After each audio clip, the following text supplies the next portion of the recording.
think in the interest of time, we're going to get started here.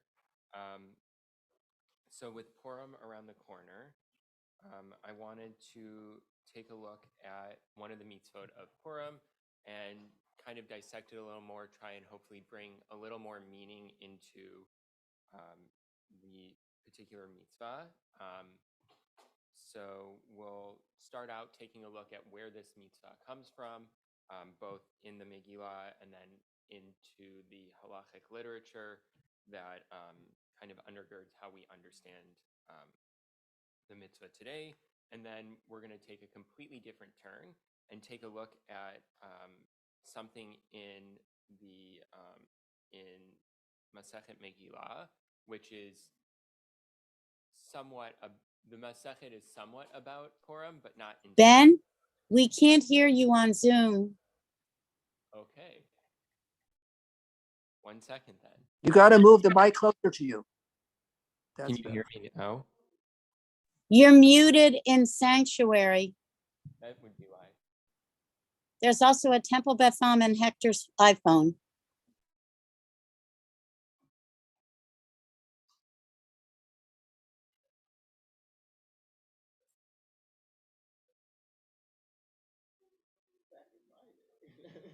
Just keep talking?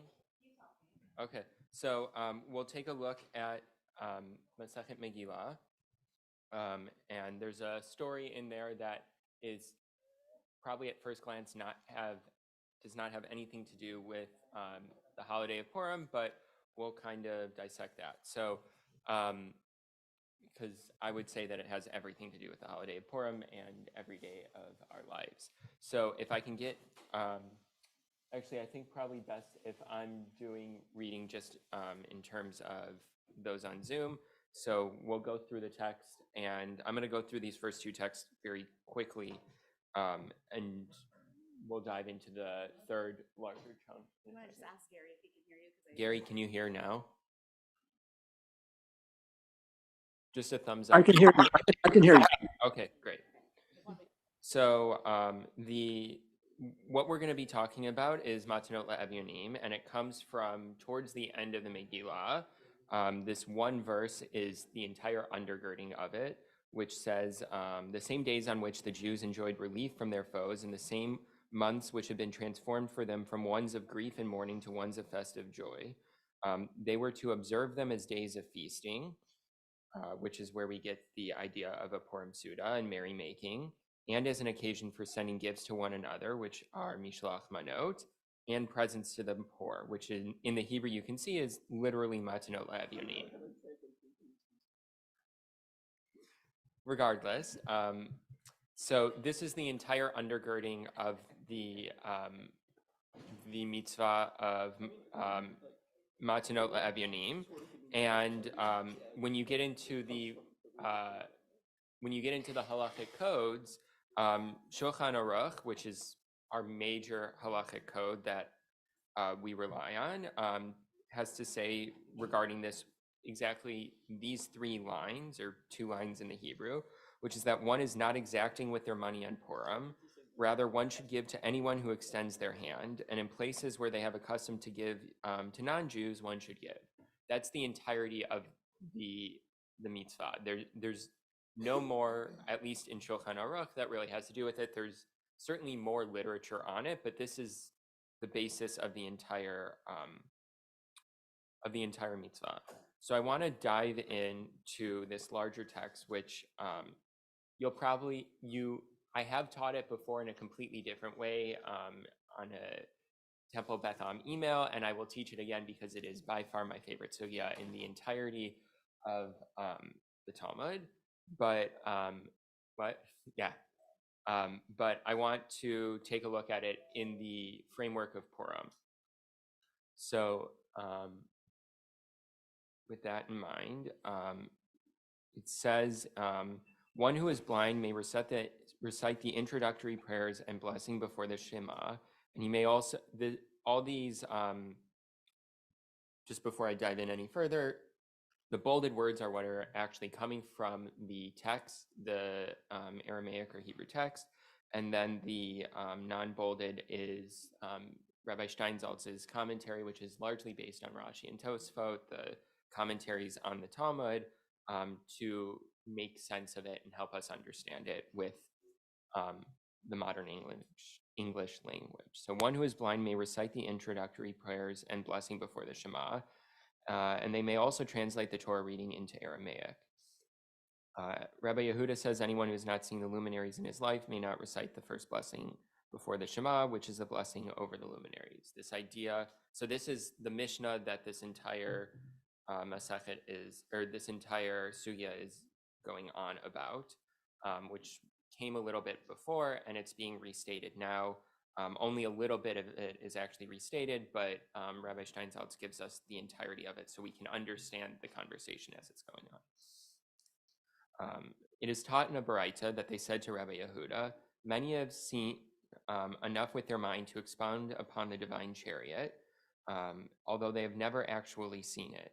Similarly, even one who has never seen the luminaries may recite the blessing. And how does Rabbi Yehuda counter this argument? He can say that there, with regard to the chariot, the matter depends upon the heart's comprehension, and one can concentrate his mind and understand the chariot even if he has never actually seen it. But here, with regard to the luminaries, the blessing is recited due to the benefit one derives from them, and one who is blind does not derive any benefit from them and therefore may not recite a blessing over them. Yeah. Yeah. So they're talking about the blessings before the Shema, which talk about the lights. Like they talk about the sun, the moon, and how it can set up how it sets up our day for us, essentially.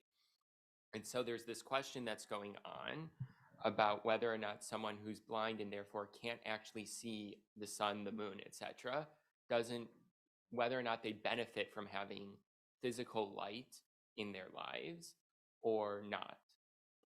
Yeah.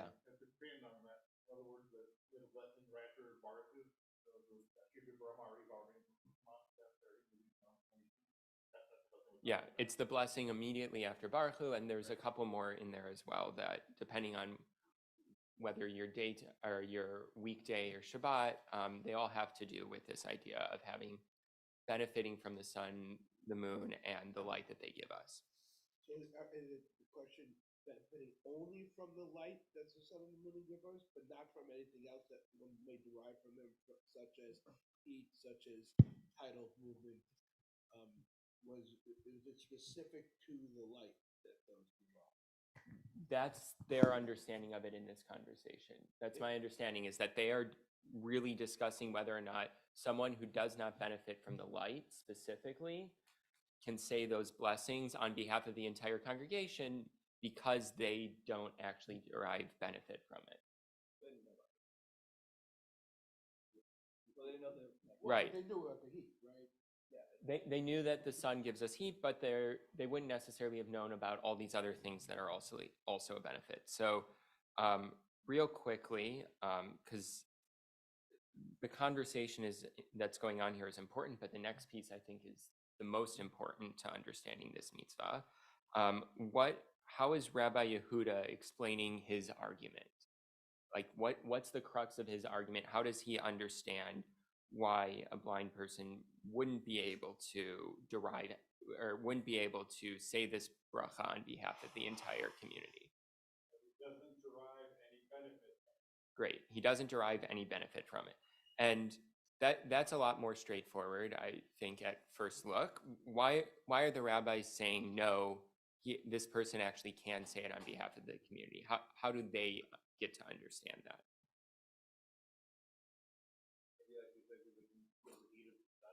So they can feel the heat of the sun. That could be one thing potentially. Other thoughts? And those on Zoom, you're also welcome to chime in. Or let me rephrase it. Why would they potentially disagree with Rabbi Yehuda? This is going into this whole chariot argument, which is talking about the chariot that's described in Yechezkel and Ezekiel. It's not something that we're necessarily I don't want to go too far into that, but I think it's important to at least put that context up. Because you can't see it. Just To be explained to you. great. But Just you don't live in a vacuum. You live with people who explain to you what day is like. great. So we don't live in a vacuum, and we can have things explained to us even if we don't necessarily understand them ourselves fully. People have all sorts of different life experiences that we can still understand without actually, to some extent at least, without actually going through. And the other side of it, which I think is what they're starting with, is that even if you don't understand something, you can be grateful for it. Even if you don't understand something, you can be grateful for it. Wonderful. So for the sake of time, I'm going to move on, but there's a whole separate conversation that we could really dive into here. So we're going to get this story that comes up, and this is really what I want to spend a few minutes on. And the rabbis maintain that even a blind man derives benefit from the luminaries in accordance with the opinion of Rabbi Yossi, as it is taught in a Baraita that Rabbi Yossi said, "All of my life I was troubled by this verse, which I did not understand. And you shall grope in Noom as the blind man gropes in the darkness." This is part of the Tochacha at the end of Deuteronomy. I was perplexed. What does it matter to a blind person whether it is dark or light? He cannot see in any event. So why does the verse speak about a blind man in the darkness? I continued to ponder the matter until the following incident occurred to me. I was walking in the absolute darkness of the night, and I saw a blind man who was walking on his way with a torch in his hands. I said to him, "My son, why do you need this torch if you are blind?" He said to me, "As long as I have the torch in my hand, people see me and they save me from the pits and the thorns and the thistles. That even a blind man derives at least indirect benefit from the light and therefore may recite the blessing over the heavenly luminaries." This is where the sugya ends. It goes on to a different Mishnah after this. This is the rabbinic mic drop, if you will. So what does this story have to say about benefit? And how we should understand benefit from things? It's not just direct benefit, it can be any indirect benefit. And you never really know what the benefit may be. Great. You never really know what the benefit could be. It could be an indirect benefit that's still helpful, even if it's not the same way that other people are benefiting. Raising hands, sorry. To judge charitably, not harshly. Yeah, AJ?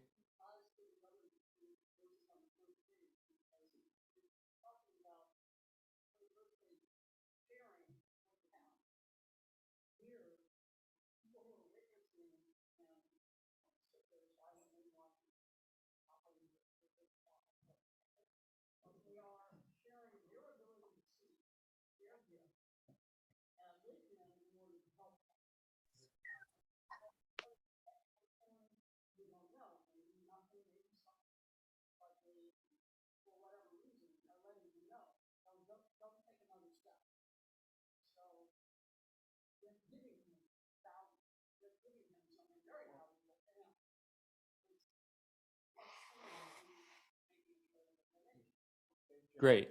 So just so I can repeat it so that those on Zoom can hear, AJ was saying that it ties back into these previous texts that they're giving of something, these people who are helping the blind person, that they could just sit around and watch this person run into all sorts of different into the thorns, into the thistles, but instead they're giving.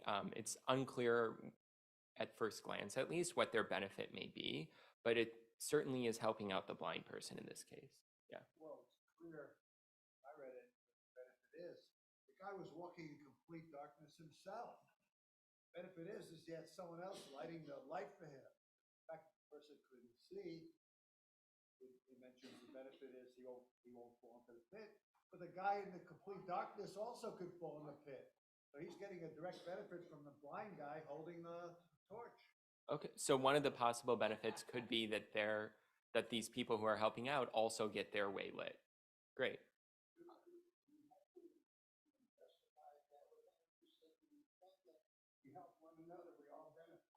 Yeah, we absolutely could say to the extent that we help one another, we all benefit. Very leftist one. What does, so I want to circle back. AJ was headed in that direction anyways, and I want to walk down it a little more about these previous texts. What does it have to say about asking for help?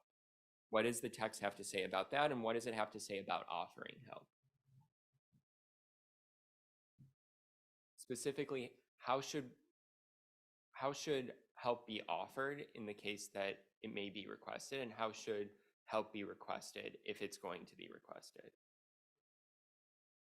We need to be generous. We need to be generous. Anybody that asks for anything, give it to them. If they ask for the help, give it.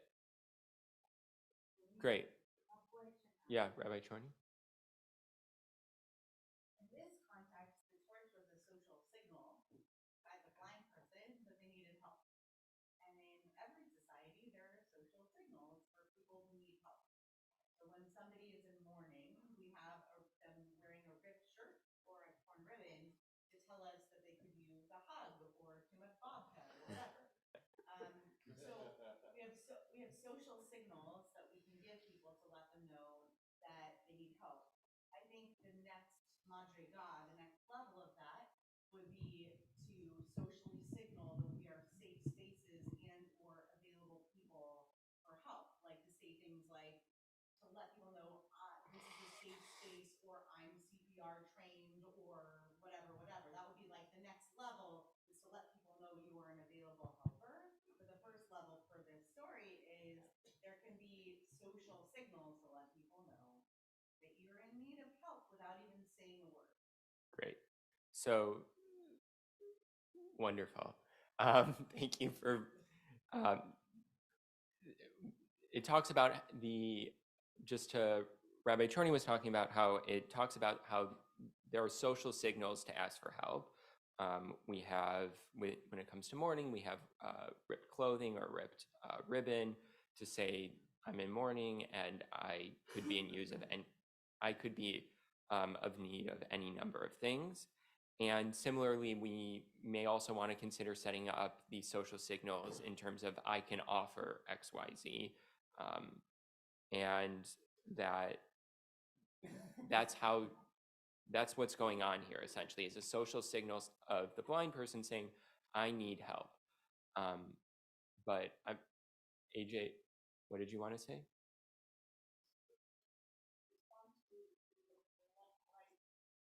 Balance, bring it to the balance. It's also telling them it's not enough to just sit and cry like a baby. And baby has the right to babies. That's ultimately the most selfish person on the planet. But you're okay with that. And here you have an adult who's behaving as an adult, right? Because even if you realize that you can bring something forward which will help others, and thereby elicit help from them if you need it. This is the way to ask help. Great. So it's a proactive request for help as well. Wonderful. So I'm gonna, for the sake of time, wrap this up so that we can bench and then move into Mariv. But to kind of tie this back into Purim, once again, I have this text here about how we should give to anyone who extends their hands, right? And that's what's going on in this sugya, is someone's literally extending their hand with a torch saying, I need help. With Purim, we're obligated to give matanot le'evyanim, and we can give them to anyone who asks for help. And furthermore, as we see, that they should be people ideally will be asking for help. And we should be stepping in to help them. And that's wonderful, but there's more to this equation, because we need to experience the humanity that's going through it as well. What happens here is not just that there's someone with a torch in their hand and they're magically helped. The specific text is people see me and then they save me. And there's a sense that I get, at least from the text, that there's some physical there's some visceral understanding of the humanity of the other person in this moment too. It's not just the act of helping. It's the act of seeing the other person as a human being and then helping them because they're another human who is requesting help. And so in that sense, I bless us all that we're able to see the other humans that we interact with and the humanity that's within them, see their proverbial torches and help them as they need help, both this Purim and every day of our lives.